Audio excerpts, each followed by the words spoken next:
যারা নিয়মিত আমার ভিডিওগুলো দেখেন তারা বুঝতে পারবেন, এটা হচ্ছে মিস্টার সেনের পড়ার ঘর। এই ঘরে সেন্টার টেবিলের ওপরে একটা গাছ রেখেছি। এটা আমার একরকম শখ বলতে পারেন, ঘরের মধ্যে গাছ রাখা।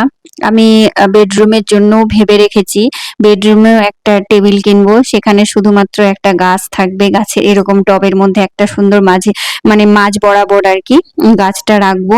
এটা হচ্ছে আমার বহুদিনের শখ। তো যাই হোক, ওটাও আস্তে আস্তে পূরণ হবে।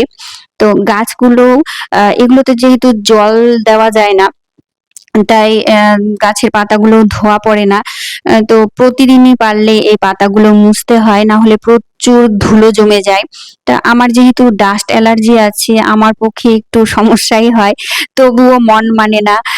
একদিন পর পরে মুছতে থাকি। পরশুদিন একবার মুছে দিয়েছিলাম, তারপরে আজকে দেখে না আমার একবার ভাবলাম যে থাক গা, আবার নাক মুখ চুলকাতে শুরু করবে, আবার গোটা উঠে যাবে মুখের মধ্যে। তারপরে আবার আবার মনটা মানলো না, আবার চলে এলাম পরিষ্কার করতে।